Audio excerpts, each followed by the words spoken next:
Vocês não escutam não, né, o áudio? Agora sim. Tá escutando? Pronto, então olha só, estão vendo aí, veja esse vídeo. Fechem, se imaginem assim, ó, na cama, morrendo, você não tá morto.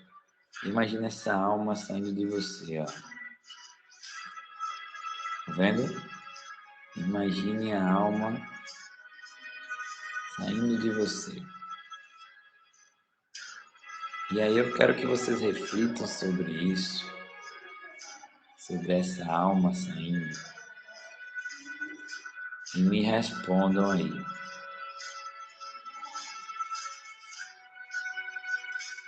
Para vocês, o que é a morte?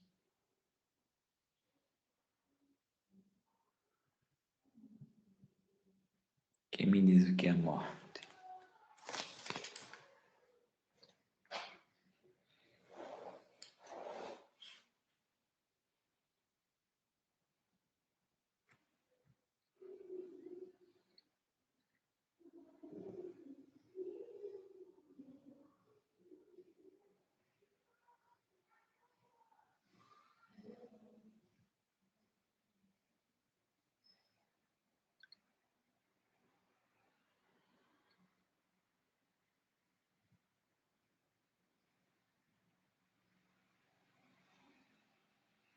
Ninguém?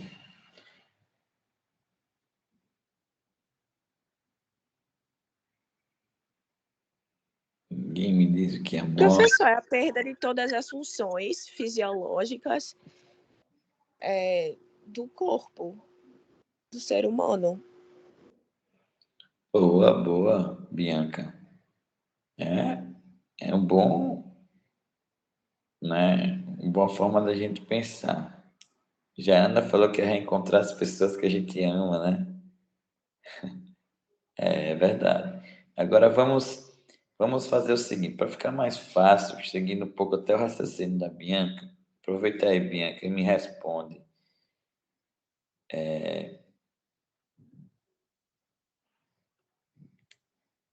O que é a vida para você?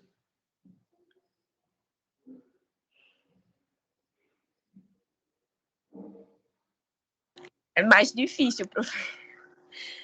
Ai, meu Deus. Vamos pensar, eu sei que dá, muitas vezes dá até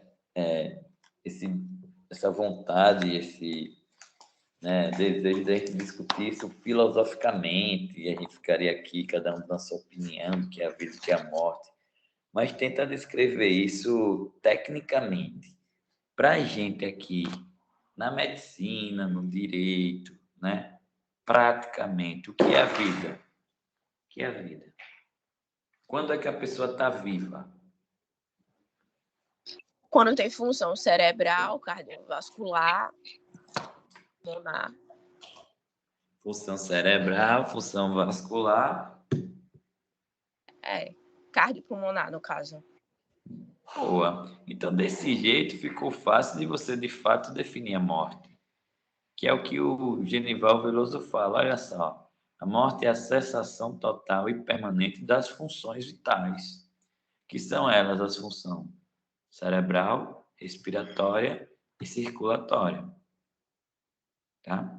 Então, isso aí é o conceito da morte. E olha só, veja como é bacana a gente agora discutir função vital, que é diferente do que a gente está acostumado a falar aqui de sinal vital. Apesar de que o sinal vital é algo muito interessante, né? Imagina que... Deixa eu até parar aqui de compartilhar para aparecer para vocês. Será que eu estou aparecendo? Não. Olha só, o sinal vital. Eu não sei se vocês já foram no HGE, com certeza já passaram em estágio de UTI, né? E já viram ali os pacientes mais graves, naquelas macas lá cheias de aparelho e as luzinhas apitando, né? Pi, pi, pi, pi o tempo todo ali. E aí, quando você tem essa aparelhagem toda, muitas vezes é esse aparelho que fica fazendo o papel de observar como é que está a condição clínica do paciente e te avisar, né? E ele avisa através desse sinal sonoro, muitas vezes, que por vezes isso não é levado tão em consideração como deveria. O pessoal vê o negócio apitando, mas deixa ali mesmo. Mas, enfim, não é esse o ponto. Agora, se a gente for na enfermaria, e vocês já foram muitas vezes até como pacientes ou acompanhando alguém, percebem que as enfermeiras e o pessoal da enfermagem, ele vai lá constantemente fazer análise do seu sinal vital, né? E aí, para onde vai essa informação?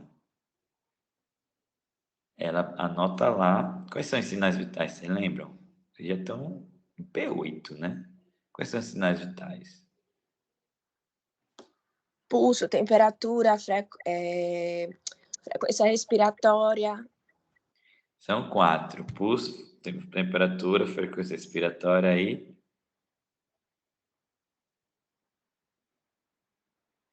Pressão arterial. pressão. E esses dados todos, eles vão para o prontuário. Vai para uma ficha, uma curva de sinais vitais. E, gente, não à toa o nome desse sinal é vital. Não é à toa que está esse nome aí, vital. Então, é um sinal que claramente ele mostra para a gente a condição clínica, a condição de deteriorização daquele paciente.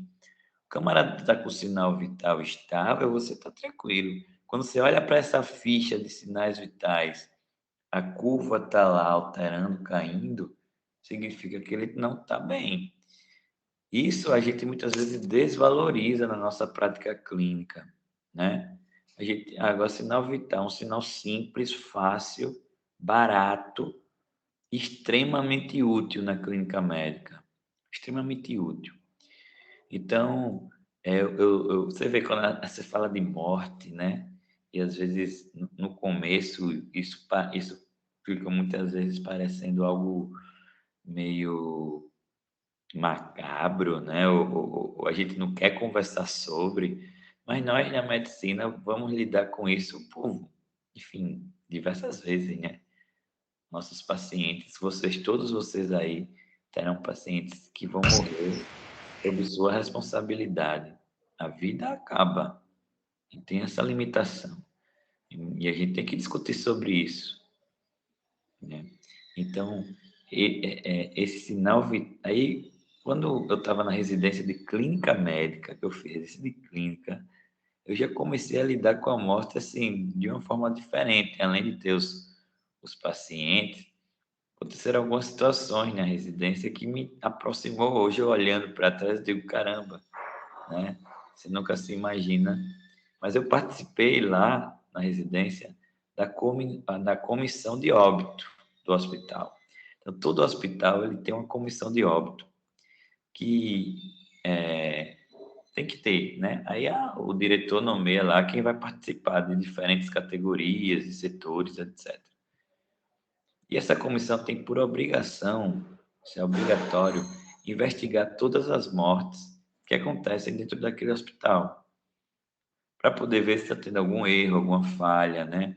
Alguma coisa que foi a causador daquela morte. E aí a gente investigou na comissão várias mortes. E era claro, sabe, era claro, essa ficha de sinal vital demonstrava claramente o momento chave da descompensação clínica daquele paciente. Você via na ficha a partir de quando o camarada começou a piorar. Tava lá, o sinal vital dele estava, chegava uma hora, começava a frequência cardíaca subir, pressão baixar, né? Aí se a frequência subir, a cardíaca subiu, é porque ele está com arritmia.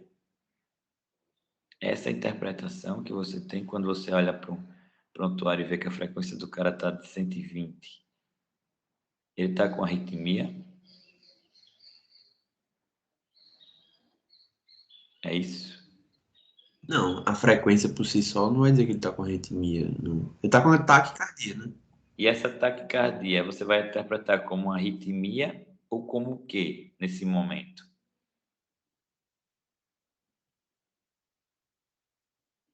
Não, arritmia. Hum? Não sei. O Taquicardia. paciente com sepse, você olha ele com 120 de frequência cardíaca, significa o quê para Choque. você? Já tá começando a chocar.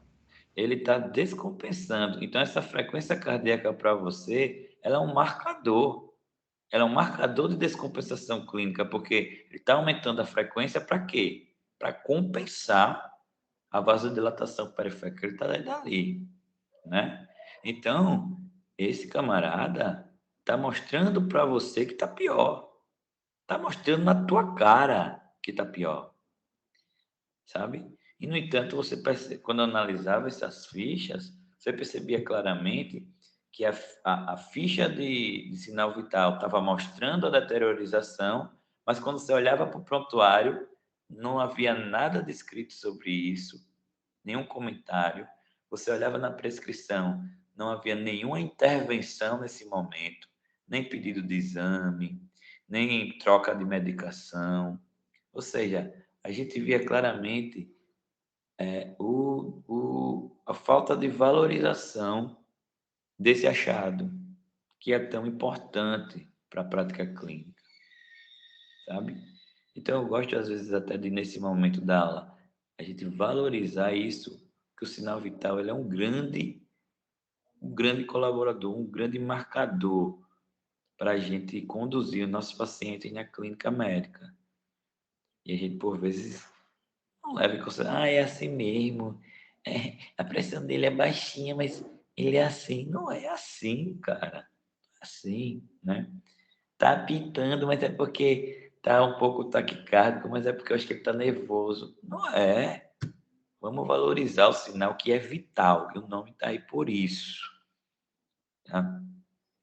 Então, isso são os sinais vitais, né? Marcadores de condição clínica do paciente. Mas aí a gente, na verdade, aqui vai discutir são as funções vitais, né? E aí as funções vitais são essas que a Bianca falou: cerebral, respiratória e circulatória. E é isso que é quando você tá com uma cessação dessas funções, aí é que a gente chega no diagnóstico da morte. E aí a gente discutiu o conceito da morte, tudo bem. Mas e a importância da morte? Vocês acham que a morte é importante? Vocês acham que é importante as pessoas morrerem? Vocês queriam ser imortais? E aí, Davi? Você queria ser imortal, cara?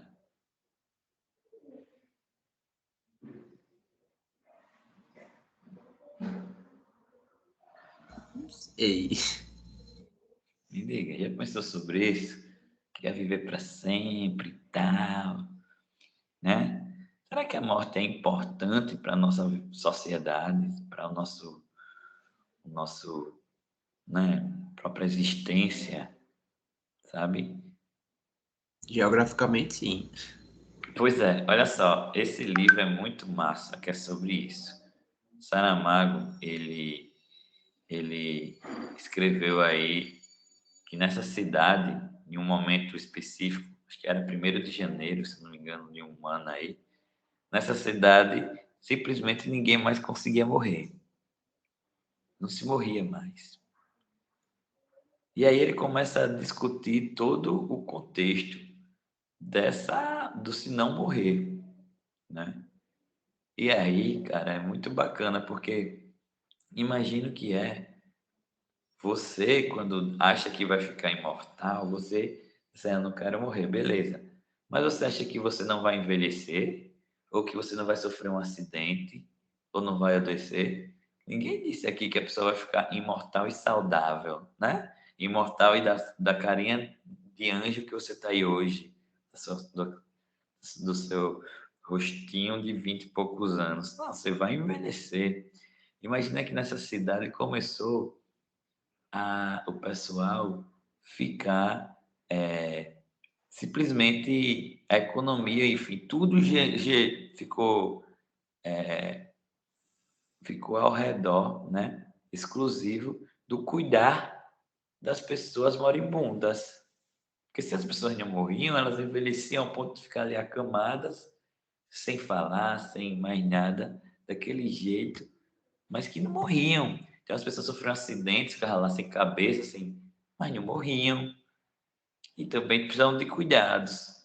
E aí quem estava saudável cuidava de quem estava doente e aquela coisa toda e virou um caos, né? Virou um caos. Então há também importância em morrer. Temporalidade, lição de humildade, pois em 100 anos todos estaremos mortos e a terra será de novos. Sejamos humildes como flores e insetos, sejamos breves e voláteis como o álcool.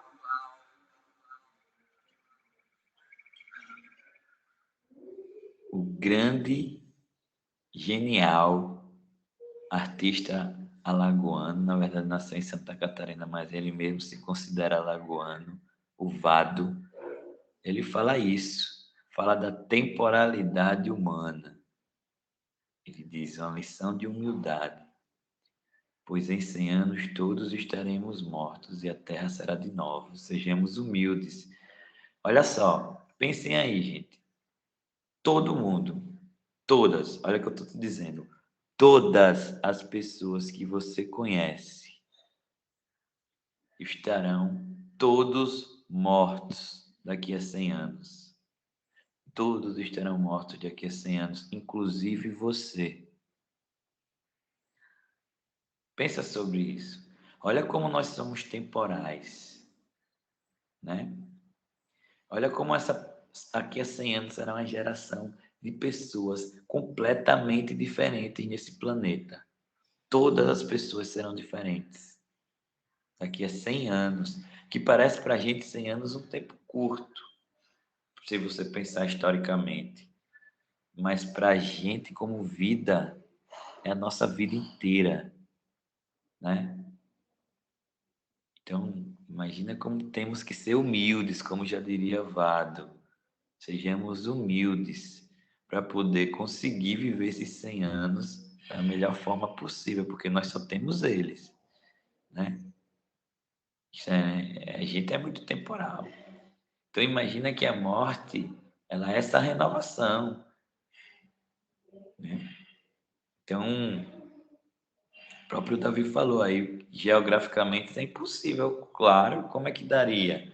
Então, na casa que você está hoje morando, daqui a 100 anos estará morando outra pessoa, né? Então, outra família, outras pessoas. E aí é isso que é a vida, né? A vida é assim, renovando com a morte. Então, eu queria agora que vocês, diante de toda essa reflexão que a gente teve, que vocês fechassem os olhos e que vocês se imaginassem agora morrendo. Assim, morri agora. Imagina aquela alma que vocês viram naquele vídeo saindo do seu corpo.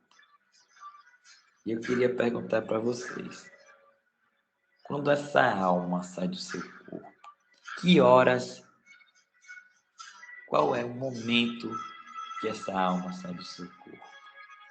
Essa alma vai sair do corpo quando, vamos dizer que você infartou. Essa alma vai sair do seu corpo quando houve obstrução na coronária? Ou essa alma vai sair do seu corpo quando houve necrose da parede do coração e ele não conseguiu mais bombear o sangue? Quando esse sangue não foi mais para o cérebro? Quando o cérebro não mandou mais mensagem para o pulmão respirar? Qual é o exato momento da morte.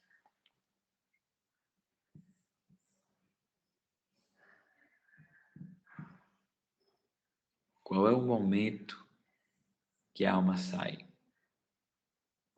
Quem me diz?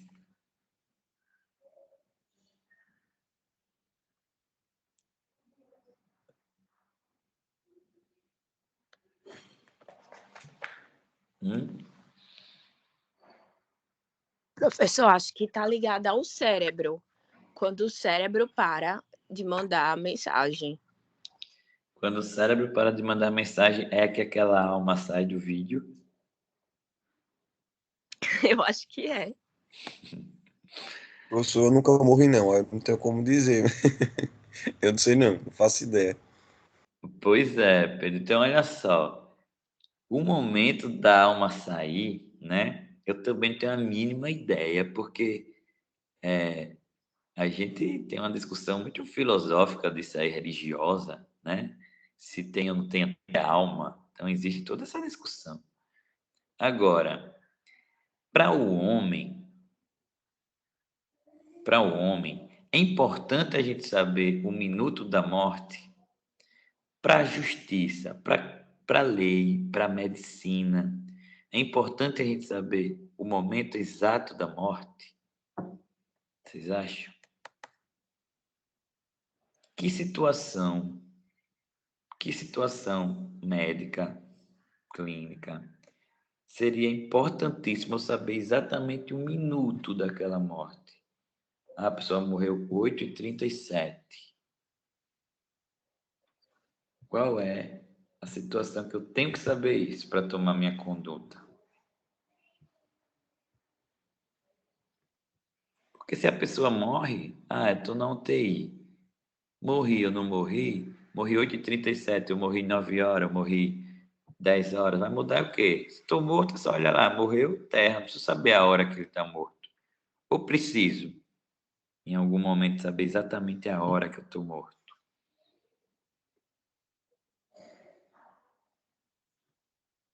No homicídio. Beleza, no homicídio juridicamente, tudo bem, para saber se foi o cara, se foi fulano, ciclano, beleza. Mas tecnicamente na medicina, dentro de um paciente clínico que está lá numa CTI, você precisa saber Para a hora. fazer um transplante, sei lá, quando é doador de órgãos. Boa. Olha só. Um segundo pode ser a unidade de tempo que faça de um sujeito vivo um cadáver, mas também pode fazer da morte um homicídio. Quando o camarada está lá na UTI, né? Quando está na UTI, ele morreu. E aí, ele precisa que a gente defina se ele está morto para poder doar o órgão. Por quê? Quando ele morreu e ele vai ser doador de órgãos, a gente vai doar o coração, mas o coração está lá batendo, né? O coração está batendo. Se a gente abrir o tórax do cara e tirar o coração, certamente aquela pessoa ali, se não morreu, vai morrer naquela hora. Então, o próprio cirurgião, caso não esteja fazendo a cirurgia de retirada de um coração em um cadáver, ele vai estar sendo um homicida, não é verdade? Então, é importantíssimo que naquele pessoa que vai ser doador de órgão, a morte esteja estabelecida. Então, o doador ele tem que estar morto para ser doador, mas por vezes ele vai estar com o coração batendo, vai estar ligado a um respirador. Então, esse segundo pode ser a unidade de tempo que faça do sujeito vivo um cadáver, mas também pode fazer da morte um homicídio, que é se o cirurgião for lá e tirar o órgão da pessoa que não esteja de fato morta, ele não vai ser um cirurgião, ele vai ser um assassino, né? Então, atualmente, olha só, a tendência é dar privilégio à avaliação da atividade cerebral e o estado de descerebração como indicativo de morte real. Está ouvindo, Bianca, como você bem falou. Na verdade, isso é a opinião técnica e jurídica da morte. É o que hoje é aceito juridicamente. Então, você ultrapassou a atividade cerebral, você ultrapassou a descerebração, você está morto juridicamente, tudo bem. Agora, já como diz o Pedro, se a alma sai aí ou não, eu não sei. O homem disse que a morte acontece aí, o homem. Agora, se realmente a alma sai nesse momento, ou se a alma vai sair no último momento, que a última célula está viva no corpo. Então, existem todas essas discussões, né? Mas, para a gente, juridicamente, tanto na medicina quanto no direito, a descerebração é o ponto de corte. Tá? Então, a gente precisa avaliar isso. Então, nós que vamos dar esse diagnóstico para poder entender de fato que a pessoa está morta ali e para poder submeter ela ao transplante. Então, lá em 97, foi criada essa lei, que é a Lei de Transplante de Órgãos. E ela deu várias diretrizes, né, e tal. Entre elas, dizendo o seguinte, ó, que a retirada dos órgãos deverá ser precedida do diagnóstico de morte encefálica, constatada por 2 médicos não participantes das equipes de remoção e transplante, mediante a atualização de critérios clínicos e tecnológicos definidos pelo Conselho Federal de Medicina. Então, quem vai dar o diagnóstico de morte encefálica? Médico. 2 médicos diferentes e que não sejam participantes da equipe de transplante. Porque não dá, sabe, para você ser o... Eu sou o médico do... né, eu sou um paciente meu cardíaco, conheço a vida toda do cara, o cara é um trabalhador, né? Um amigo, já virou amigo meu. Eu na batalha querendo fazer o transplante dele na fila de um coração. E aí todo aquele contexto de cuidar daquele paciente na fila. Aí eu estou no plantão, de repente chega alguém que eu vejo que é o mesmo tipo sanguíneo do meu paciente, começa a ver, rapaz, esse cara aqui pode ser um doador. Aí eu, pô, esse cara morte encefálica. Aí eu faço análise, dou o diagnóstico da morte para o meu paciente. Entenda que isso vai ter um viés muito grande, né? Eu sou o cuidador do paciente que quer o coração e eu que vou dar o diagnóstico da morte do doador. Então não pode, né? Eticamente não pode. Então as pessoas que fazem o diagnóstico da morte tem que ser diferente das pessoas que fazem parte da equipe do transplante, tá? Médicos diferentes. E quem vai dar esse diagnóstico somos nós ali do que estamos cuidando daquele paciente que está ali na UTI, certo? E quem vai dar esse critério, como a gente faz isso, é o Conselho Federal de Medicina. Então veja que isso é de 97 e ele já disse, quem vai dizer como é que se faz isso é o CFM. E aí o CFM, ele produziu lá em 97 mesmo essa resolução 1480, que dizia os critérios. Quando foi agora em 2017, ele reescreveu esses critérios através dessa outra resolução 2173. E aí ele invalidou essa primeira, né? E agora o que está valendo é essa aqui, 2173. Nas provas de residência, cai assim, relativamente comum esses critérios de morte encefálica. Eles tendem, hoje, a fazer essa confusão entre esses duas resoluções. Eu mesmo, por exemplo, eu estudei essa primeira de 97, só que depois que mudaram para de 2017. Então, eu fico na cabeça com essas duas né? Com essas duas informações aí, qual que está valendo? Para vocês que estão estudando pela primeira vez, isso já não vai ser nem considerado, porque vocês só vão estudar segunda. Então vocês não vão nem lembrar como é que era a outra, para poder, o que o cara da banca vai querer te confundir, né? Mas ele não vai conseguir porque você não está com aquela outra informação na tua cabeça. Então, eu não vou fazer muito esse comparativo, não, entre as duas. Eu vou simplesmente dizer como é essa nova resolução do diagnóstico de morte encefálica, que é essa aí, 2173, de dezembro de 2017. Então, ela é realmente recente, né? Então, ela diz que a perda completa e irreversível das funções encefálicas é definida, né, pela cessação das atividades do córtex e do tronco encefálico. Então, morte cerebral, morte encefálica, ela é a morte do córtex e do tronco. Isso é muito importante para a gente poder entender como a gente avalia a morte cefálica. Que, na verdade, o que ele vai dizer daqui para frente é a forma técnica de você avaliar córtex clinicamente e de você avaliar tronco encefálico clinicamente. Então, você tendo a avaliação do córtex, comprovando que ele está com morte do córtex e comprovando que ele está com morte do tronco encefálico, através de exames clínicos e exames complementares, a gente vai dar o diagnóstico de morte encefálica. Para isso, ele estipulou alguns pré-requisitos, a necessidade de ser feito 2 exames clínicos diferentes, em 2 momentos diferentes daquela pessoa.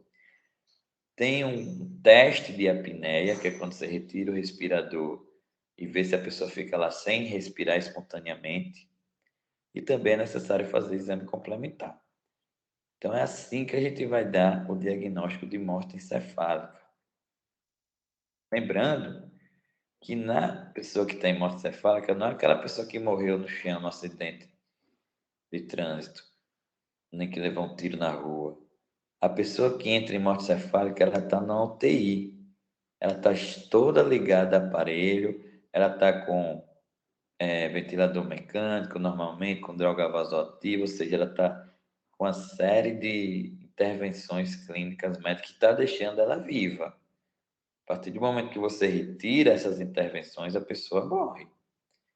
Então, você vai ter que perceber que ela está morta antes de retirar esses aparelhos.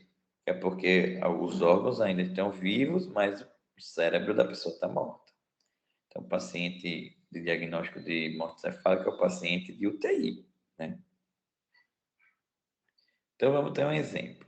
O paciente de 62 anos entrou na emergência com um quadro que há 2 horas estava com muita dor de cabeça, náuseas, convulsão, tinha história de hipertensão e foi admitido sonolento, hemiplégico à direita,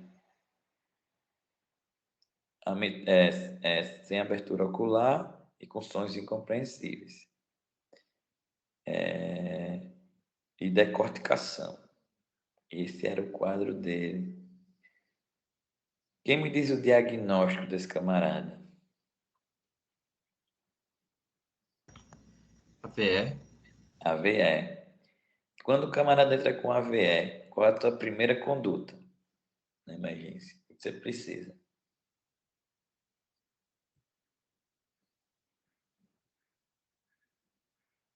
Qual A exame? primeira coisa, tentar Oi? estabilizar.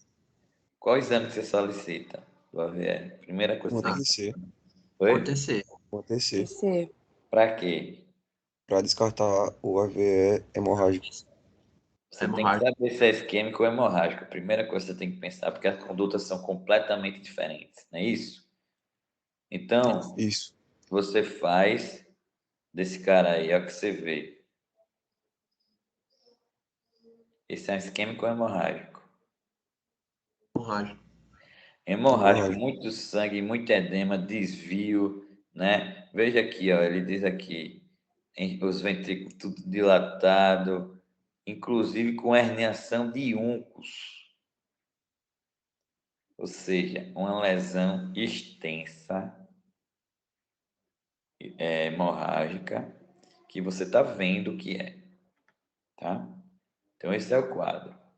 Então, para a gente dar o diagnóstico de morte cefálica, eu preciso ter, primeiro de tudo, um diagnóstico que eu sei, como no caso dele, né? Então, é uma lesão encefálica conhecida e irreversível e capaz de causar morte cefálica. Você acabou de ver um camarada que tinha um AVC grave, irreversível com herniação de úncus. Quem sabe se tiver herniação de úncus é incompatível com a vida e é capaz de causar morte cefálica. Então, isso aí já deixa para a gente a condição de eu poder continuar. Eu não posso nunca dar um diagnóstico de morte cefálica de alguém que eu não sei o que é.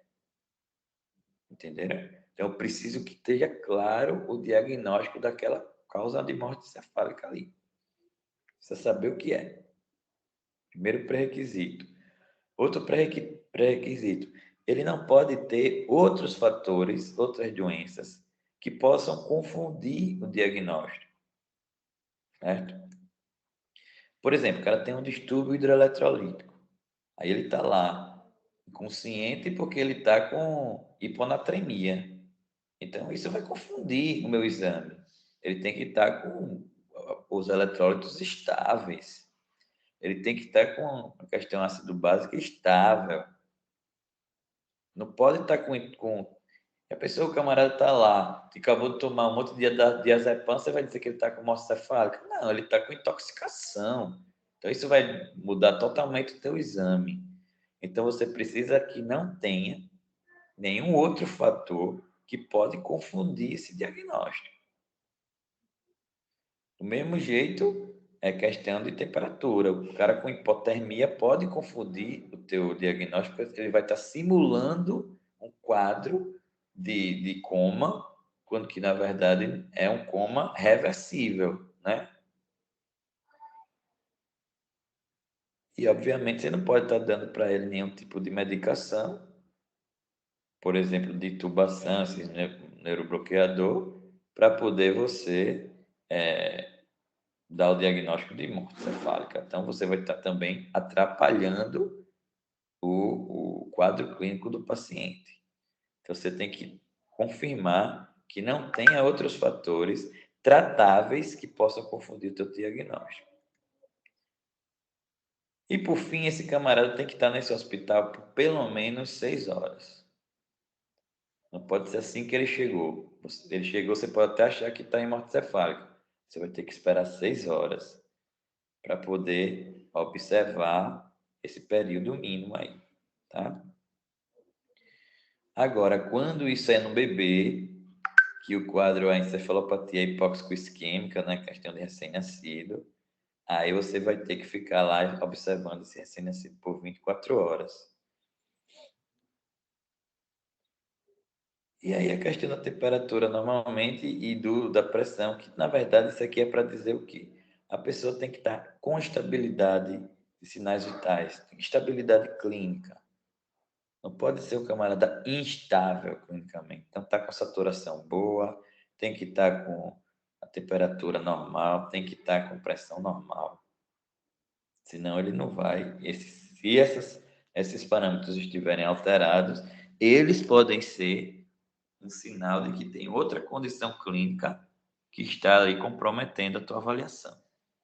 Então, esses são os pré-requisitos para poder você definir essa morte cefálica. Então, além do pré-requisito, agora você vai para o procedimento. O procedimento, quais são eles? Primeiro, você tem que fazer 2 exames clínicos. 2 exames clínicos médicos que confirmem o coma. Então, se você confirmar o coma, você está dizendo que ele não tem córtex. E que confirme também a ausência da função do tronco encefálico. Então, você fazendo exames que confirmem que ele está em coma, você está dizendo que ele não tem córtex, não tem função cortical. que é a função de relação, a função de relação com o meio. Então, e se eu vejo que ele não tem a função vegetativa, a função de reflexo, é que eu estou vendo que ele não tem ausência de tronco, que ele tem ausência de tronco encefálico. Então, fazendo a avaliação clínica da vida de relação da vida cortical e a avaliação clínica da vida vegetativa, da vida da questão da função do tronco, da função de reflexo, certo? Beleza. Então, eu preciso de 2 exames que avaliem isso. Eu preciso também do teste de apneia, como eu falei para vocês, quando eu retiro o respirador para ver que o cara não tem condição de respirar espontaneamente. E eu vou precisar também de um exame complementar, que avalie a atividade encefálica. Pode ser qualquer exame complementar. O que a gente mais usa, mais prático e barato, é o eletroencefalograma. Mas você pode pedir qualquer que seja o exame, né, que você tenha disponível para avaliar a atividade encefálica. Então, vamos para o exame clínico. O exame clínico, a gente precisa demonstrar o coma e demonstrar a ausência de reatividade de reflexo. Como é que eu avalio o coma? Pelo Glasgow. Pelo Glasgow, show. Isso aí vocês dominam. Agora, como eu avalio a ausência de reatividade supraespinhal? A ausência de reflexo supraespinhal. Entenda que o reflexo tem que ser supraespinhal, o reflexo de tronco. Como eu avalio o reflexo de tronco, clinicamente? Tem o reflexo óculo-cefálico, Então, o você está avaliando fotomotor, o quê? Você está avaliando o quê? os reflexos do tronco, né? Sim, mas aí qual a estrutura que você está avaliando? Os nervos. Os nervos cranianos. Os Isso. nervos cranianos, os pares de nervos cranianos, eles não saem do tronco, né? Sim. Então, a partir do momento que eu avalio o reflexo de nervo craniano, eu estou avaliando se o tronco está vivo ou morto, né? Então, é esse o raciocínio.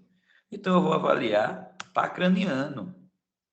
Então, todos os exames clínicos e neurológicos que vocês estudaram, aí, que eu sei que a neuro de vocês foi muito boa e ainda será no internato, e vocês passam por essa avaliação de entender como é que eu faço a avaliação de cada par craniano, né?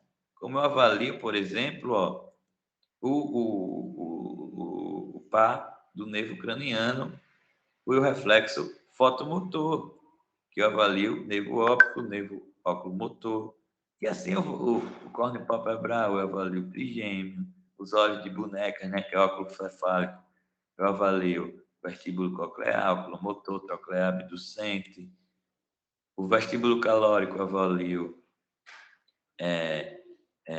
vestíbulo coclear, oculomotor abducente, troclear, e assim vai, né? O reflexo da tosse, avalio glossofaríngeo, vago.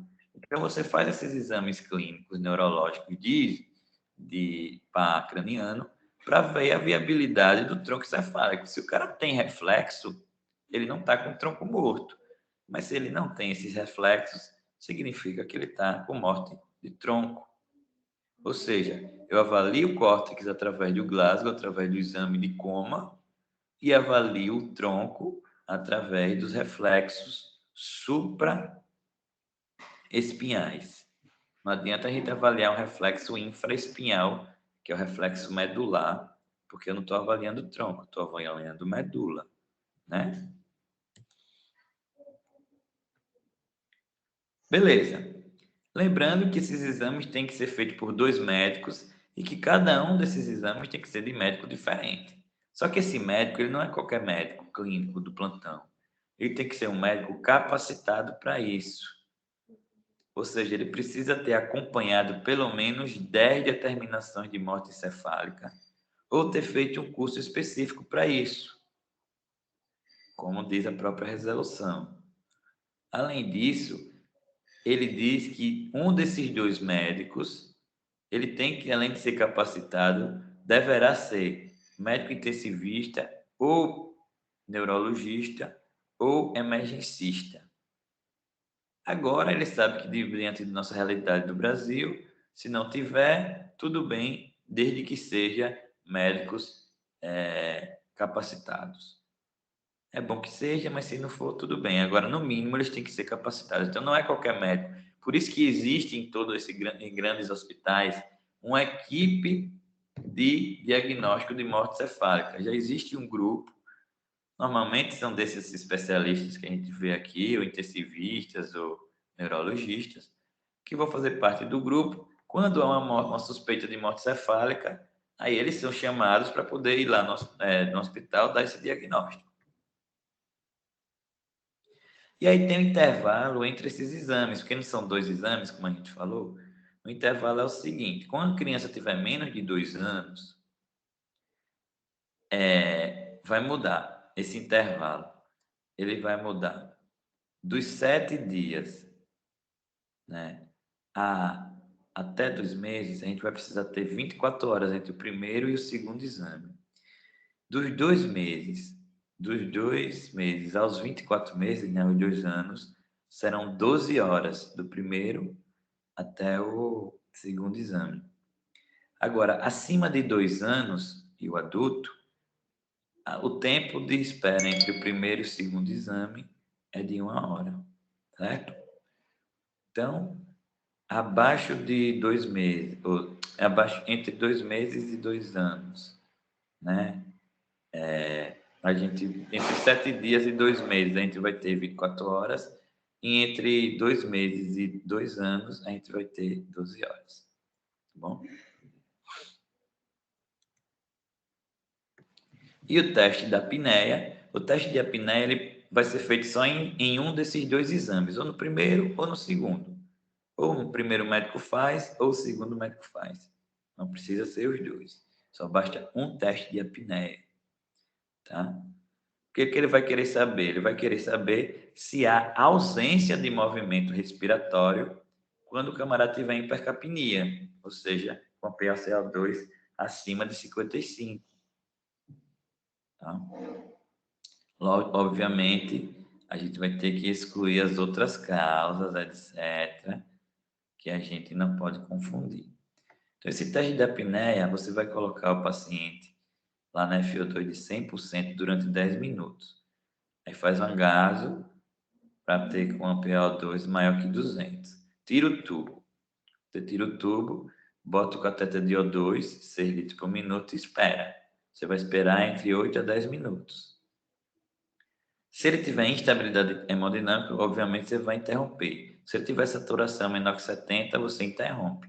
Mas normalmente ele vai ficar lá por 8 a 10 minutos sem ter movimento respiratório. Então, se ele tiver uma apneia com PaCO2 maior que 55, significa que ele é positivo. Se ele tiver menos que 155, é inconclusivo. E se ele tiver qualquer movimentação, movimentou o tórax, quis respirar, esse teste já é negativo. Ou seja, o teste é positivo quando não há movimentação, quando há apneia durante o teste. Tá bom? E aí tem um exame complementar que você pode avaliar tanto a parte de perfusão sanguínea, como atividade metabólica, como atividade elétrica, qualquer que seja o exame neurológico que avalie a atividade cerebral.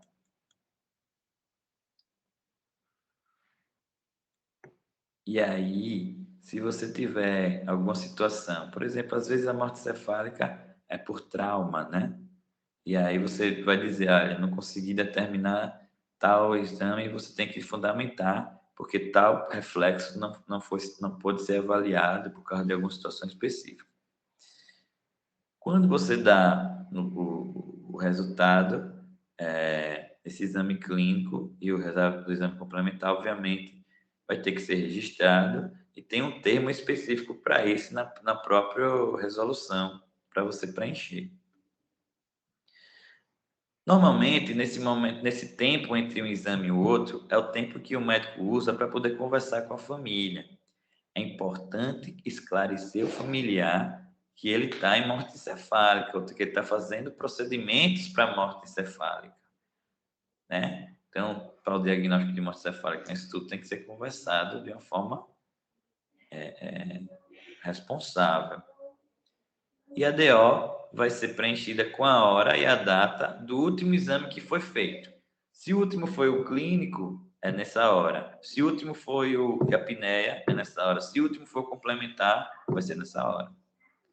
Então, na hora que fizer o último exame que defina ali os critérios de morte cefálica, você vai assinar a hora e o dia da DO.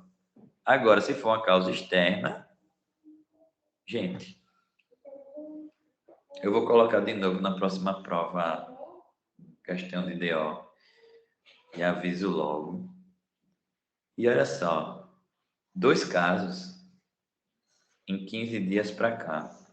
2 casos de recém-formados que assinaram declaração de óbito de morte externa, cara. Eu assim, ainda vou investigar quem é a figura, porque acho que a gente precisa conversar. As figuras, no caso, né? Talvez nem seja daqui, das faculdades daqui, né? Porque eu não acredito, no fundo do meu coração, que vocês ainda tenham dúvida em relação a um caso como o que aconteceu agora, sexta-feira. Um caso de arma de fogo em que o plantonista assinou a declaração de óbito. Me digam, vocês têm dúvida em relação a isso? Eu preciso me questionar, sabe? Preciso me questionar.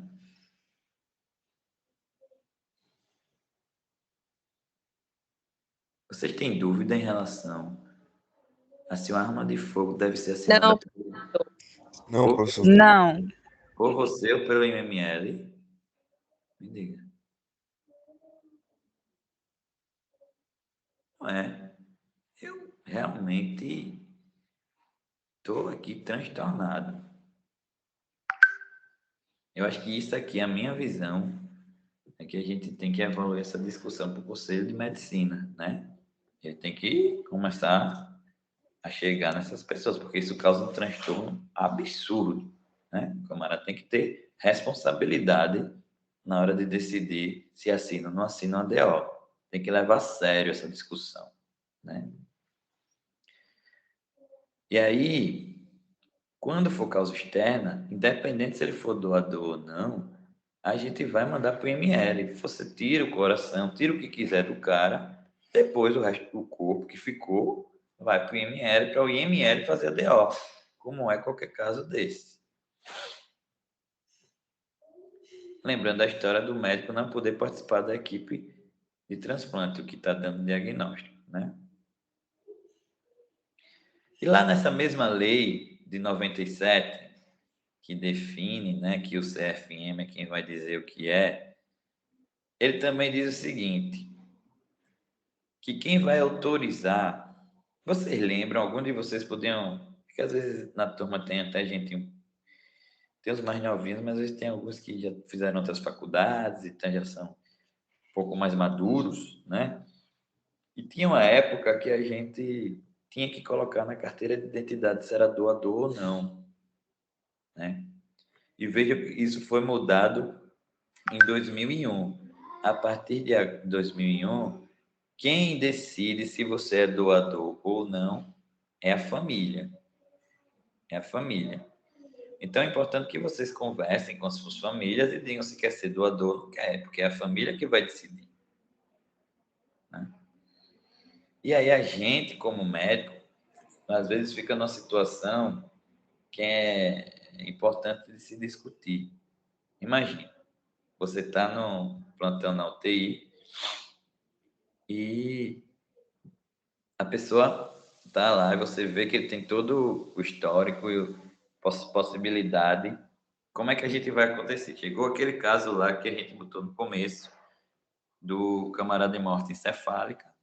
Aí você estabilizou tudo, mas ele está com AVC, né? Aí você viu que ele está com morte encefálica. Você vai, na verdade, Está com critérios. Aí você vai abrir o diagnóstico de morte encefálica, chama a equipe vai vir, a equipe vai avaliar.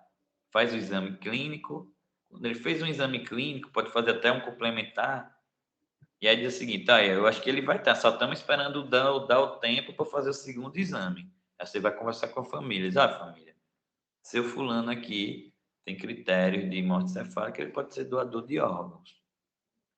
Vocês aceitam e tal? Aí a família vai dizer, aceito, tudo bem. Você faz o segundo exame e aí bota ele para o procedimento. Agora, se a família não aceitar, aí você faz o segundo exame, confirma a morte encefálica, assina a declaração de óbito na hora e no dia do último exame que você fez. Você fez o exame clínico, passou uma hora, fez outro exame clínico, fez um exame complementar, um eletroencefalograma e fez o teste de apneia. Aí, quando você terminou o teste de apneia, você assinou a DO. O cara tá morto, mas ele tá lá na UTI. Só que a família não quer que ele seja um doador. E aí? Você liga, desliga esses aparelhos dele. O que você faz com esse corpo se a família não quer doar? Você pode desligar os aparelhos desse corpo?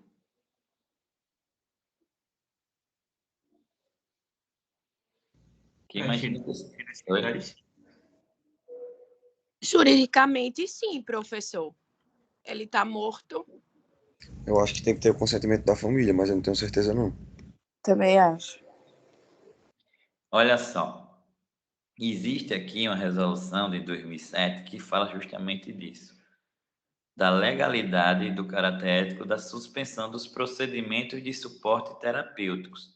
Não é você tirar o respirador do cara, é você não mais fazer suporte terapêutico.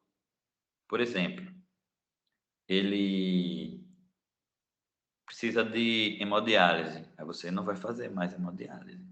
Ele precisa de trocar antibiótico, você não troca. Ele precisa aumentar a droga vasoativa, não aumenta. Ele precisa mudar parâmetro de ventilador, você não muda. Então, vai haver, tecnicamente, né, obviamente, uma deteriorização clínica dele. Então, o CFM definiu que é ético você suspender esses suportes terapêuticos quando o cara é não doador. É ético, é legal e ética a suspensão, certo? E não doador. Agora, tudo é bom senso. Justamente porque eu acho que foi Bianca que falou, né? Que é juridicamente aceito. De fato, se a lei diz que o cara está morto com a morte cefálica, você diagnosticou morte cefálica e está lá um DO, então ele está morto. Você tirando aparelho, botando, você está mexendo só num cadáver ali, né?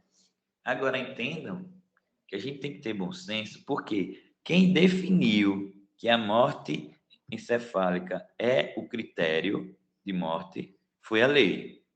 Quem definiu foram os homens. E na boa, gente, na boa, nem todos nós pensamos igual, não é verdade? E a gente precisa respeitar as opiniões diferentes das pessoas. Então, há muita gente que acredita em outras coisas, que acredita, tem as suas crenças, tem a sua cultura, tem a sua religião, e tudo isso deve ser respeitado, né? Em detrimento do serviço. Vou deixar um paciente aqui só gastando dinheiro. Vai deixar, meu irmão, porque a família dele e ele tem o direito de acreditar em coisas diferentes de você. Não quer dizer que o que você acredita está certo. De repente, quem está certo é ele. Você só vai descobrir quando morrer, né?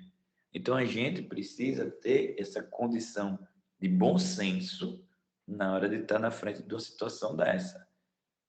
Imagina que eu estava uma vez ainda na residência, aí tinha um caso de uma filha de um médico um filho de um médico que estava lá na UTI. E aí esse camarada ficou lá dentro da UTI.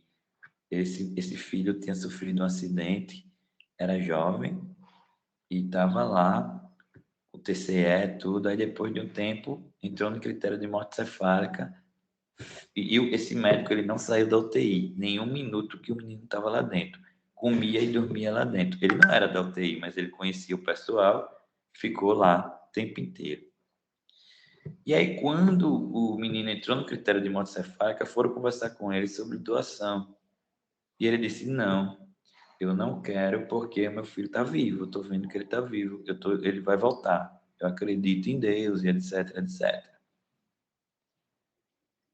E aí, o médico lá dentro da UTI, vendo todos os procedimentos, ninguém foi fazer nada, todo mundo respeitou. Agora, imagina se você chegasse lá, ia dar uma cotovelada nesse médico e tirar o respirador do filho dele. Dizer, não, não, ele tá morto, sai daqui, bota ele no caixão. Você não vai fazer isso, né, cara? Então a gente precisa do bom senso, né? Para a gente tomar nossas decisões. Mas que é ético você fazer esse procedimento, que você não vai ter nenhuma implicação jurídica, de fato, né? E é interessante essa Professor, questão. Oi, pode falar. mas se a família quiser, por exemplo, que continue sendo feito um tratamento, como você falou do exemplo da hemodiálise, o médico é obrigado a fazer ou não necessariamente, ele não precisa fazer? É o que eu estou lhe dizendo, ele não é obrigado. Isso vai ser, essa é a discussão, isso vai ser justamente o seu bom senso. O seu bom senso. Até que ponto você sabe que vai ter impacto naquela família, que muitas vezes o impacto financeiro não é só ele que conta, né? Sabe, a gente está lidando com pessoas, com vida, com família, com morte, sabe, Pedro? Então a gente não pode olhar só uma planilha e tomar decisão, né? Então muitas vezes a decisão que eu sei que, pô, eu tô gastando hemodiálise no cadáver, tô, mas eu tô cuidando de uma família inteira, né? Eu tô cuidando da saúde mental de toda uma família, porque ela tem a religião dela, ela tem a, a condição dela. E como eu estou dizendo, isso não está em nenhuma dessas regras. Por isso que isso daí ele diz é legal e ético. Tem gente que vai pensar que para ele o que vale é o dinheiro, o que vale é o custo do hospital, ou estou deixando de salvar outra pessoa, né? Você sempre diz, você sempre vê as mesmas desculpas. Ah, eu vou desligar, vou botar ele na diálise, não, porque a família. A questão, tudo que eu lhe digo é isso: é conversar com a família. Você conversar. A família entendeu que ele está em morte cefálica, pô. Ela vai querer, ela vai doar. Se a família não doou, Pedro, cara, não. Entenda, se ela não doou o coração, é porque ela acredita piamente que aquela pessoa está viva, pô. Aí você vai chegar e vai dizer: Eu não vou fazer diálise mais no teu filho. Mesmo você acreditando piamente que ele está vivo, ele está morto. Tá bom, vou fazer mais não. Tá entendendo qual é o nosso papel aqui, né? Cabe a cada um. Mas entenda que se ela decide por não doar, é porque ela tem outras crenças, pô. Ela tem outra fé que é diferente da tua. Você não pode passar por cima disso, pelo menos é a minha opinião, né? Eu acho que a gente não pode passar por cima disso. Vai ter que ter o bom senso nessa relação. É bom senso. Estou dizendo que é para vocês deixarem todos. Não, é bom senso. Vocês vão ver o quadro, vão ver o quadro, vai discutir o que você pode mexer, o que não pode, o que você vai intervir, o que não vai. O que vai ser melhor para a família como um todo. É nosso papel na medicina, tratar o todo, né? É, professor, é um dilema muito grande mesmo, viu? Você não sabe o que faz, não. É difícil, por isso que é caso a caso, cara. Por isso que é bom senso. Não existe uma regra. Não é você olhar a planilha e dizer, olha, esse cara custa tantos por dia, eu vou tirar ele daqui, sabe? Porque tem outras coisas aí entrelaçadas nesse caso, né? Você veja bem, no HGE, se vocês foram lá, vocês viram como é aquela situação. Eu, na minha época, era pior que vocês, que os corpos ficavam no corredor. Hoje eu fui um ano passado, eu fui lá, tinha um corpo no corredor, não sei se já está de volta, mas estava bem mais organizado. E aí é o seguinte, o corpo ficava lá no corredor E, bicho, eles ficavam um junto do outro também na área vermelha lá, de um jeito que a gente não conseguia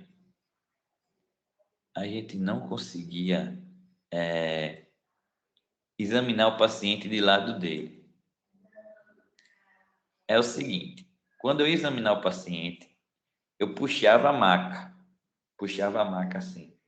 Aí examinava o cara e depois encaixava de novo. Aí eu vinha para o outro, puxava a maca, examinava o cara, encaixava de novo. Era como se fossem gavetas as macas. Porque você não conseguia entrar entre uma maca e outra para examinar o paciente, de tanta gente que ficava. Então, nessa condição, muitas vezes você via pessoas lá entubadas, né? E as coisas apitando, e às vezes você ia fazer exame no cara, viu o cara estar com sinais de morte, com livor, com rigidez, sabe? O cara estava morto há muitas horas e ainda estava tomando soro e tomando antibiótico, porque ninguém olhava nem avaliava clinicamente se ele estava vivo ou morto, o negócio apitando lá. A povo acha que é porque está solto o eletrodo. Então, rola tudo isso, você sabe, né? E aí, você viu um camarada desse no corredor esperando um leito de UTI. Aí não tinha vaga para ele de jeito nenhum de UTI. E ele ali se acabando no corredor. De repente, o cara entra em critério de morte cefálica, os caras encontram isso, faz o exame, a família autoriza, doador, morte cefálica. Olha só, sem brincadeira nenhuma. Quando o cara diz doador, morte cefálica, na hora, leito de UTI para ele. Na hora. Leito, vaga 0 de UTI para ele. Né? Na hora que dá o diagnóstico, esse cara vai para UTI, pô. Aí você diz, pô, é massa, né? O serviço de transplante de órgão e tal. Realmente, os caras são bons, fazem bem feito, agilidade. Na hora que você diz doador, ele vai para a UTI da Santa Casa, chega lá, já faz a cirurgia, aí já tem um helicóptero chegando para pegar o coração, já tem outro para pegar o fígado. É tudo aquele negócio.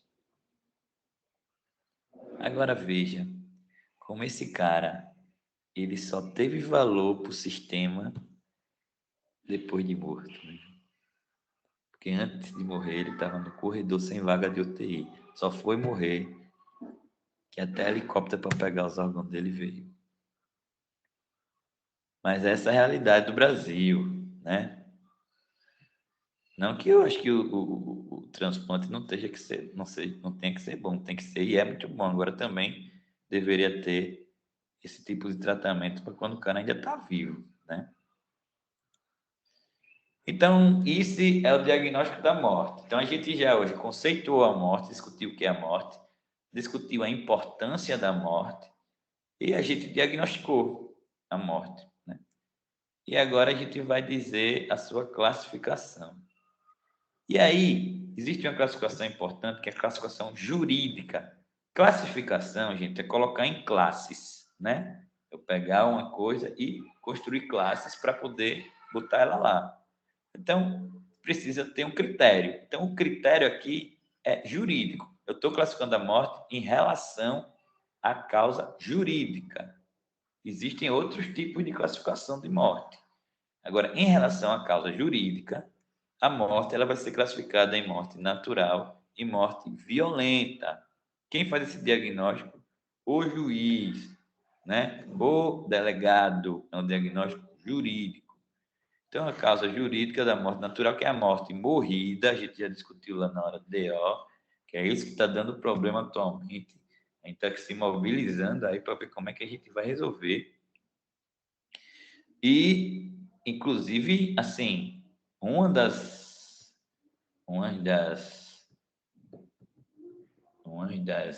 opções está sendo, de fato, uma notificação ao conselho, né? Para tomar providências éticas em relação a esse tipo de conduta do camarada assinar uma morte violenta, né? Isso não pode acontecer, gente. Não é uma opção, certo? Não pode acontecer você assinar uma DO de causa violenta, pelo amor de Deus, tá bom? Então, a morte violenta e morte natural é uma classificação jurídica. Assim como a morte violenta também pode ser classificada juridicamente em acidente, homicídio e suicídio. Então, acidente, homicídio e suicídio são causas jurídicas da morte. Ah, o camarada morreu de quê? Morreu de suicídio. Não, ele morreu de quê? Morreu enforcado, morreu envenenado. Então, a causa médica vai ser envenenamento, né? Intoxicação, vai ser enforcamento. Agora, a causa jurídica é o suicídio. Ah, morreu de acidente de trânsito. Acidente de trânsito é a causa médica. Agora, acidente é aquele termo que significa que foi sem querer.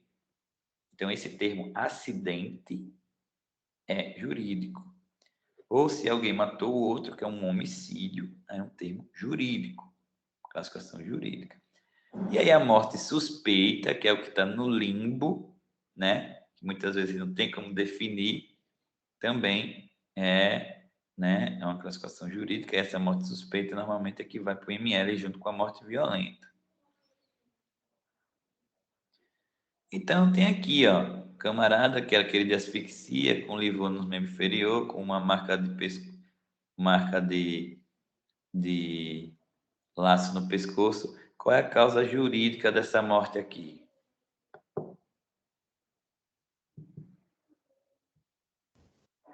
Suicídio. Suicídio. E qual é a causa médica provável? Enforcamento. Enforcamento. Aqui, qual a causa jurídica? Homicídio. Qual a Homicídio. causa médica? Esganadora. Esganadora, não. Esganadora, Asfixia. esganadora é constricção do pescoço com os dedos. Esse camarada, ele tem um Estrangulamento. pescoço e tem até o instrumento aqui, que é o mesmo que eu até botei na aula. Como é a causa médica disso aqui? Enforcamento. O enforcamento é a constricção do pescoço por ação do próprio peso. Estrangulamento. Estrangulamento. Aqui é o estrangulamento. Constricção das estruturas do pescoço por laço por ação de força externa. Alguém pegou aqui e estrangulou ele. Por isso que a causa jurídica é homicídio. Por isso que isso aqui é um estrangulamento. E esse aqui, qual a causa jurídica disso? Só está vendo a marca de pista, né? Isso aqui era um acidente de moto. Então, qual é a causa jurídica desse acidente de moto?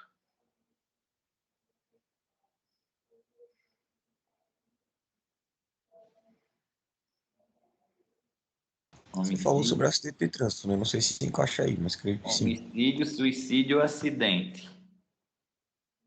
Entenda Acho que é um acidente, eu acho. Acidente. O que eu quero que vocês entendam a diferença entre o queda de moto, que é um acidente de trânsito, é uma causa médica. Agora, o acidente, que é o que o termo quer dizer, é algo que ninguém quis. Foi uma coisa sem querer. Foi um acidente. Entendeu? Então, o acidente, ele é uma causa jurídica. Porque não teve, ou é homicídio, ou é suicídio, ou é acidente. Essa é a classificação das causas violentas de morte. É a classificação jurídica da causa violenta de morte. O acidente, homicídio ou suicídio. É um dos três. Causa externa só pode ser um dos três. E aqui tem outra forma de classificar a morte, né? Em relação à reversibilidade. A morte pode ser reversível. Então, ela pode ser... Como é que a morte pode ser reversível? Claro, vocês fazem lá um procedimento chamado RCP, ressuscitação cardiopulmonar. Ressuscitação. O que significa ressuscitar? Alguém que morreu e voltou à vida. Então, quando você faz o procedimento de ressuscitação, você ressuscita a pessoa, ou seja, a pessoa estava morta e agora está viva. Então, a morte pode ser reversível. Então, quando você faz as manobras e a pessoa voltou, aí ela é chamada de morte relativa. Mas às vezes você faz essa manobra, quando a pessoa volta, só tem algumas manifestações vitais, mas depois desaparece rapidamente. É uma vida artificial só. Você vai chamar de morte intermédia. Agora, se houver uma morte de fato absoluta, é o que a gente chama de morte real. Tem também a famosa morte aparente. Isso aí é que dá margem para muitos filmes, livros. Tinha muito negócio de novela, o povo que fica arranhando o caixão, né, depois de morto, que é a famosa catalepsia, né, que é um estado de embotamento das funções vitais, tamanho por questões até psiquiátricas, né, catatônicas, que clinicamente o médico não consegue observar. O médico não consegue palpar o pulso, não consegue escutar o coração, nem sentir a respiração, de tamanho catatonia que aquele camarada tá. Acha que ele está morto. Óbvio que se você botar um aparelho, um oxímetro, você vai ver. Mas antigamente não tinha essa aparelhagem, então isso era comum. Por isso que o próprio Código de Processo Penal ele não deixa que a gente faça a necrópsia até 6 horas, para justamente evitar esse tipo de diagnóstico errado. Chama a morte aparente. A mais famosa de todas é a catalepsia, que é essa que eu falei, catatônica, né? Mas tem outras situações que causam também morte aparente.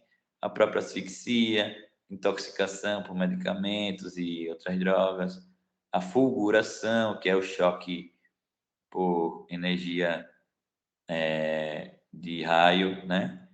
Natural, choque natural, que aí a gente tem a famosa sinal de Lichtenberg.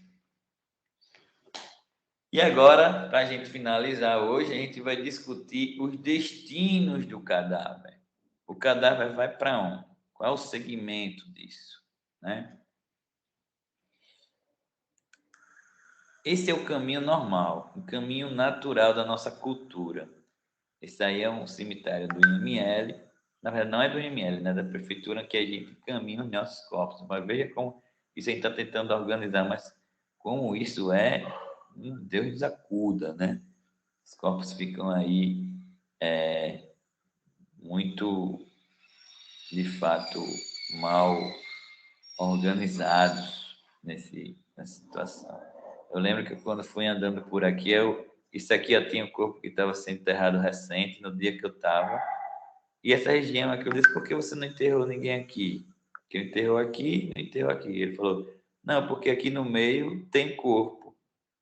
Tem corpo de quem, meu irmão? Como é que você vai saber quem estava aí? Porque não tem nenhuma pedrinha dizendo quem é o cara. Aí é muito confuso.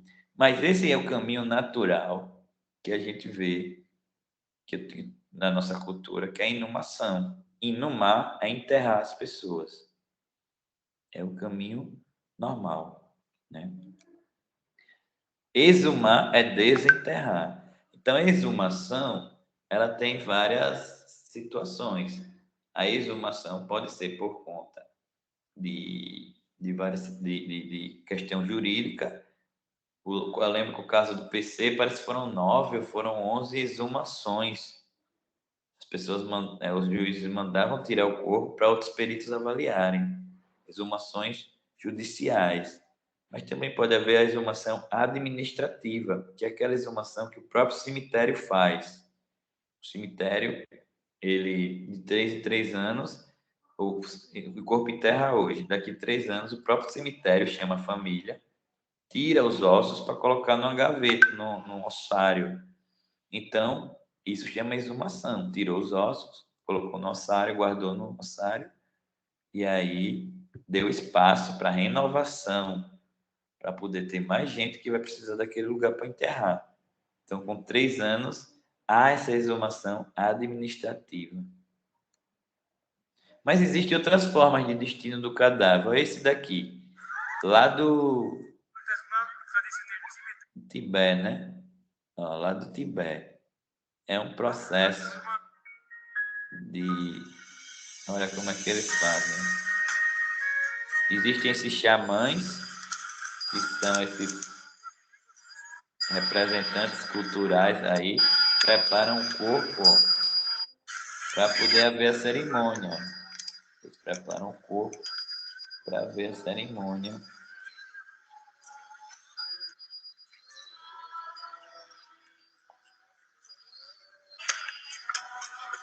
E aí começa a vir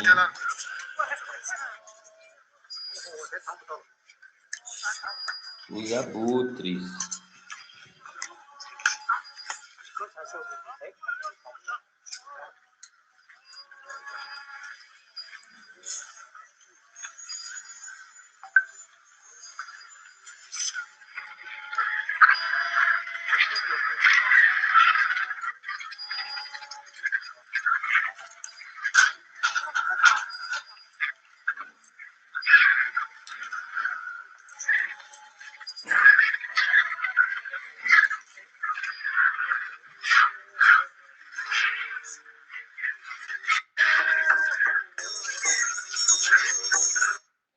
Ai, professor, Deus me livre. Um abutre comer meu corpo.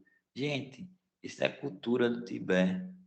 Então, nem todo mundo do Tibete vai ser nessa cerimônia, mas algumas pessoas vão para a cerimônia. E qual a diferença do abutre comer teu corpo para a larva? E vocês vão ver semana que vem, quem vai comer teu corpo é a larva. Você vai ser inumada e o teu corpo vai ser devorado pelas larvas, né? E aí, mudou o quê? Que volta a natureza é transformação. Então, de nada difere, só do tipo de bicho. Se você vai ser devorada por filhote de mosca. Ai, não, meu Deus, professor, eu mesmo não, eu quero ser cremada. Muito bem, dona Vinha, que era isso que eu queria ouvir. Vamos lá, eu quero ser cremada. Vamos ver, olha, você vai começar assim. Fotinho, ó. Ó a fotinho dele, quando ele tinha 25 anos, servindo no exército. Né? Chuva. Ó. Aí tá lá. Bota a fotinho do velho, agora o velho ali, a velha dá um beijinho na testa, aquela coisa toda, servindo um vinho verde com os canapés, né? Aí vai para você cremado, fechou a portinha, ó. Pronto. Família se abraça, vai embora. E você, não, você quer ser cremada. As minhas cinzas eu vou jogar em São Miguel dos Milagres. I believe in milagres, né? São Miguel dos Milagres. Vamos lá. Vamos lá ver onde é que as suas cinzas vão, Bianca. Ó, aí desce. Isso aqui é um crematório da Europa, então é uma coisa organizada. É um crematório público, então ele é gigante, né? Aí vai lá. Pega o corpo do velho e leva para fornalha. Aí levou, coloca lá para poder queimar.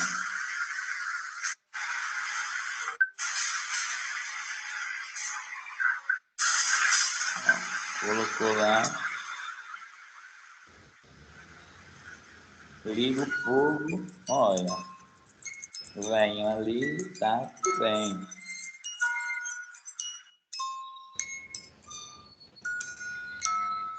Aí vira esse tipo daqui, esse resíduo, ó, esse resíduo de osso que não conseguiu ser totalmente queimado, né? Aí eles pegam esse instrumento aqui que é um tipo um imã para retirar os pregos, para retirar o prego do caixão, porque foi caixão com couro. Queimou, ficou o prego. Aí eles pegam aquele imã para tirar os pregos. Tira os pregos, ó, e coloca o que sobrou de osso no triturador. Aí você vai para o triturador. Eita, coloquei de ladinho assim na calma que a gente vai. Você vai para o triturador.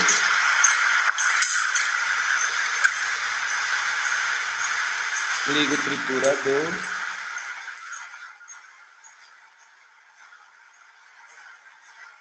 Aí, ó, a tua cinza que sobrou, é isso aí que foi triturado.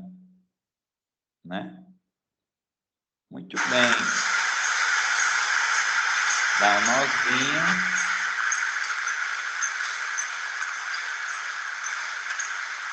Eita! Qual desses aqui é o teu, hein? E aí? Será que você vai mesmo para Milagres? Ou será que você vai ficar na casa? Onde é que você vai ficar? Será que vão achar o teu aqui no meu dedo? Será que eles vão dizer que esse pó é o seu pó? Pó? E olha que isso é na Europa, né? Aqui não, aqui o crematório parece que é individualizado. Eu ainda não fui ver não o que vai ter aqui, que vai abrir um agora, né? Mas é individualizado, acho que a chance de acontecer isso é menor. Mas se as tuas cinzas irão lá para a Praia do Gunga, para São Miguel dos Milagres, ai não, eu quero para o Caribe. Tudo bem, né? Mas fiquem à vontade também para serem cremados. Na verdade, a cremação, de fato, ela é o destino mais, assim, falando em relação ao meio ambiente, ecologicamente, né, é o que dá menos dano, né? Mas, de Professor, fato, oi, o que falta para Alagoas ter um crematório? já vai ter, era só questão de autorização, né, lobby, né? Aí eu acho que vai ter, já está pronto lá do Parque das Flores há muito tempão, cara. Isso eu já vi até a propaganda, eu acho que já inaugurou. Tá passando a Não sei propaganda se já está do plano de funcionando, não. inauguração. Eu achei meio Bom, mórbida a propaganda, mas foi legal de ver.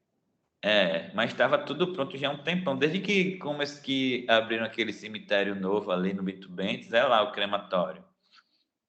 Agora estava dependente dessa questão de lobby mesmo, enfim. E aí pronto, já está funcionando. E aí eu não sei como é que é lá, não fui ainda para poder ver se de fato é algo mais individual. Me parece que é mais individual, né? Mas realmente ele é o que tem mais uma condição de proteção do meio ambiente, porque não polui nem nada, né? Mas eu, particularmente, cara, eu quero ser devorado pelos vermes, né? Quero ser transformado em energia novamente para o mundo. Acho que faz parte da nossa crença, a minha crença pessoal. E aí depende, cada um também tem a liberdade de escolher o seu destino. Inclusive, esse camarada aqui ó, inventou um destino que para ele foi maravilhoso, né? Ele pegou, bota o corpo no aparelho lá com a substância química que faz uma digestão, né? Dissolve todo o tecido humano e deixa só os ossos. E aí sai só os ossos. O resíduo que sai da máquina também ecologicamente pode ir tranquilamente para o esgoto, não polui. E olha a carinha dele de felicidade do dono, né? Então, isso vai dar o quê para ele? Vai dar um grana, né, meu irmão? Vai dar grana. E outras pessoas vão querer usar, etc. Então, existem várias e várias possibilidades. Só mostrei para vocês aqui as mais comuns, né? Tipo aqui, olha só. Ah, professor, desisti de ser cremada, né, minha? Desisti depois desse vídeo. Eu quero ser congelada para a eternidade. Quem sabe no futuro, né, eu consiga ser ressuscitada, né? Então existe uma galera que pega a grana, vende o único apartamento que juntou a vida toda, em vez de deixar para os filhos. Para que deixar para os filhos? Deixa os filhos fazer o dele, né? Vende o apartamento e compra a câmara, né, de criogenia para você ficar lá congelado até sei lá quando, para alguém depois descongelar, acreditando que essa empresa vai funcionar até esse tempo que você queira, gastando energia e todo equipamento, que ela não vai falir, que não vai haver uma crise que vai desligar tudo aí, você apodrecer dentro dessa câmara, mas vamos dizer que fique tudo congelado até lá, e quando chegar lá você vai talvez ser ressuscitado. Então eu coloquei aqui, fiz até uma pesquisa para você, Bia, dos custos disso, né? Olha só, nos Estados Unidos, né? Então, se você quiser congelar o teu corpo inteiro, você vai gastar uma bagatelazinha de 352 mil. Acho que é acessível, só vende um apartamentozinho ali da Mangabeira, mais ou menos, né? Agora, se você quiser só tua cabeça, pode mandar cortar tua cabeça e mandar congelar, porque aí fica um custo melhor. Porque às vezes pode ser que você seja botado lá no futuro num corpo de robô, né? Usa a tua cabeça, que é a parte que importa, o cérebro, o córtex e tal. E o robô, os caras vão fazer lá um corpo Android para poder você não precisar nem do teu corpo. Então, basta tu congelar a tua cabeça. Isso nessa empresa Alcor. Mas também tem os seus as empresas concorrentes, né? Então, tem essa Crinix aqui, Crinix, dos Estados Unidos, que ela diz o seguinte: corpo inteiro 82 mil, bicho.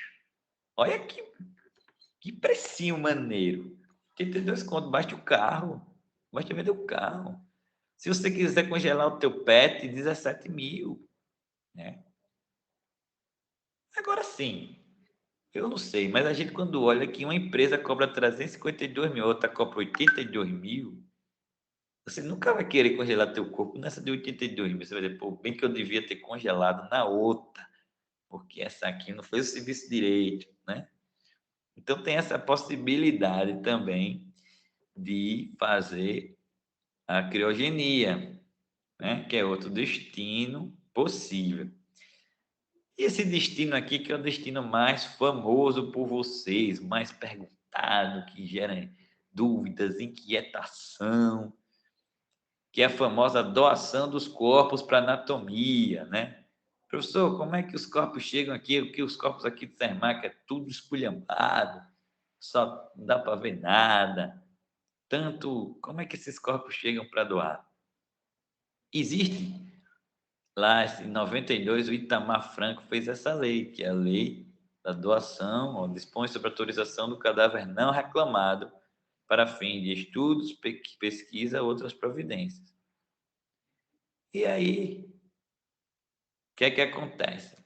Isso aqui é como se define que vai ser essa doação. Então, ela disse que o cadáver tem que ser reclamado junto às autoridades no prazo de 30 dias. Se não for reclamado, poderá ser destinado às escolas de medicina.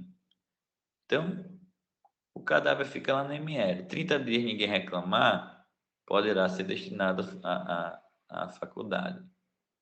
Só que para isso, o cadáver tem que não ter documentação, ou ter documentação, só que não tenha informação de endereço, outras coisas. Aí a pessoa não consegue encontrar quem é.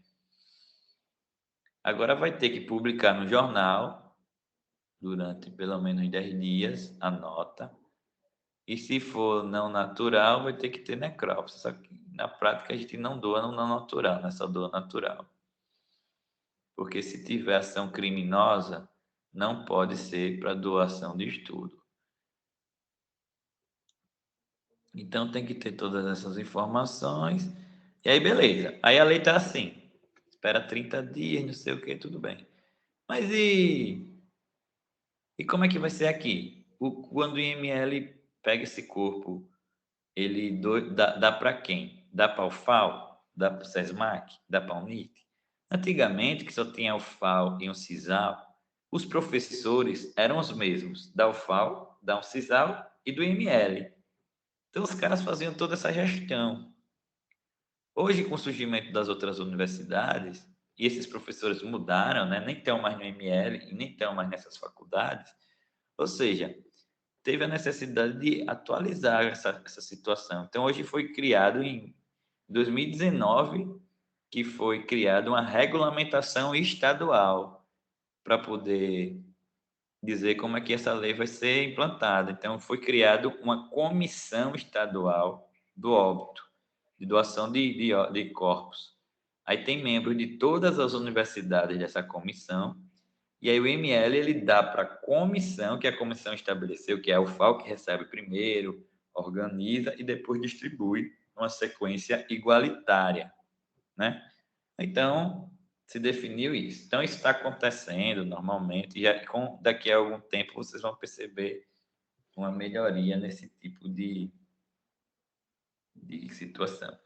O grande problema que eu jogo para vocês a discussão aqui é o seguinte. Eu pergunto sempre nas turmas. Me digam aí, vocês doariam seus corpos para estudo? Não. Não. Não. Alguém doaria da turma? Eu doaria, professor. Quem foi que falou que eu não vi? Bianca? Bianca. Bianca doaria, beleza. É a outra Bianca, viu, professor? Muito bem, dona Bianca. Então, você doaria. Então, vamos lá. Aqui no universo, hoje a gente tem quantos alunos presentes?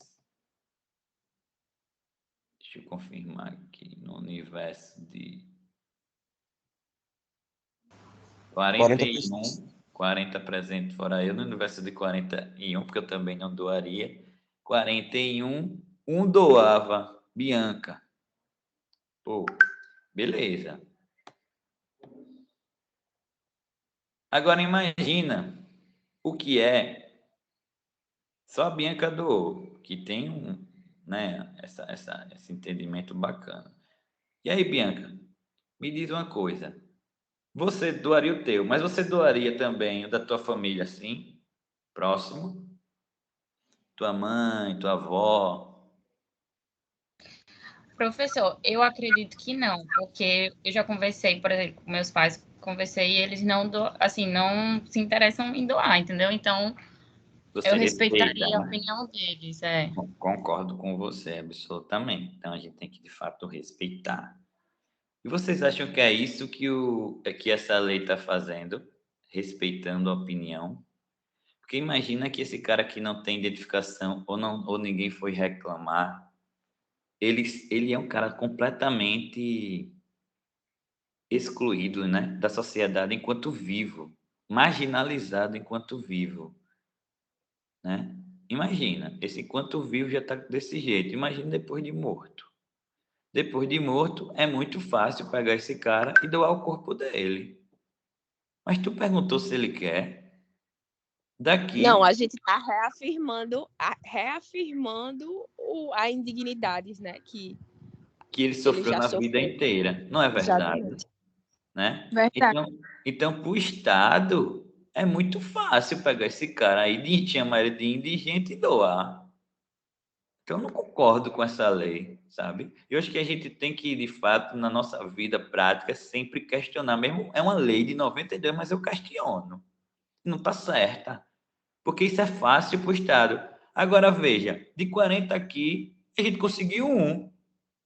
Então, se de repente, em vez de ter essa lei aí de indigente, a gente criasse uma lei de doação de cadáveres por conta própria, fazendo campanha educativa e dizendo que a faculdade precisa, vão ter pessoas, assim como a Bianca. Por 2 anos atrás, teve um professor da Uncisal que faleceu e doou o corpo para a Uncisal. Ou seja, vão ter pessoas que vão doar. Não precisa a gente pegar esse camarada que está lá já totalmente marginalizado para fazer esse serviço. Eu não quero dizer que a gente não precisa estudar, precisa de corpo, precisa, mas eu tenho certeza que se a gente fizer um negócio eticamente bem feito, a gente vai conseguir pessoas que doam, como a gente hoje já conseguiu um, né? Então, assim, é esse tipo de questionamento que a gente tem que levar, né? E essa lei aqui, para mim, é um absurdo, mais uma vez, né? Mais um absurdo que o Estado cria como opressão e como sempre se aproveitando das pessoas que menos têm condição, né, de questionar, né? Mas é assim que acontece hoje.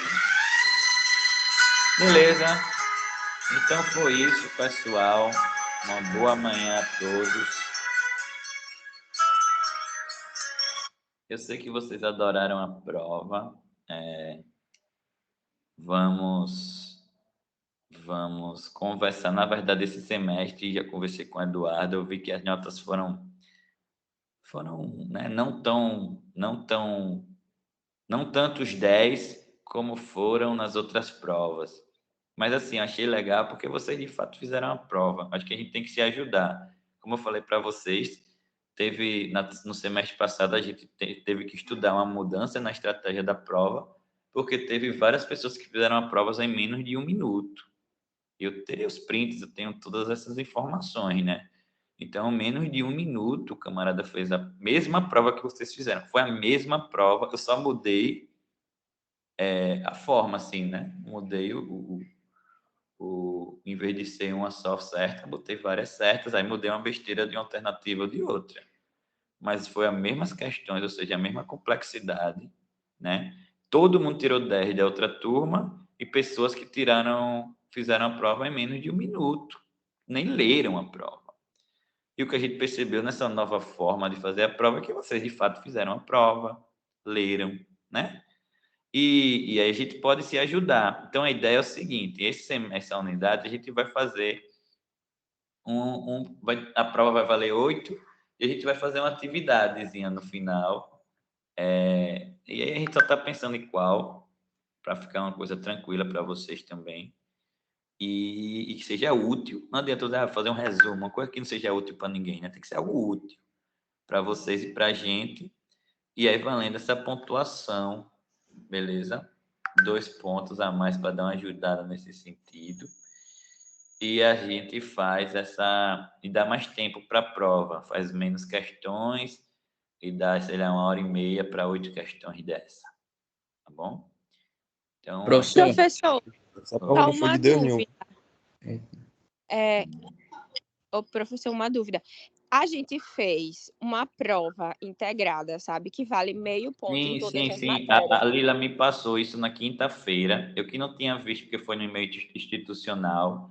Mas ela me falou, já estou com essa lista, só vou atualizar lá meio ponto para quem fez, né? Aquele 50%, né? Isso. Essas coisas, pronto.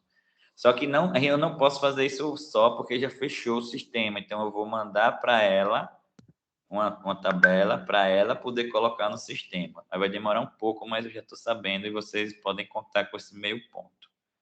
Certo? Tá certo. valeu, professor. Valeu, gente. Então, até mais, até semana que vem. Aí semana que vem vai ser online também, né? A partir de agora. Só pra gente confirmar. Isso depende de vocês, né? Se vocês quiserem que continue assim, para mim, é vocês que sabem. Acho que todo mundo concorda. Então, tá bom. Obrigada. Valeu, tchau. Tchau.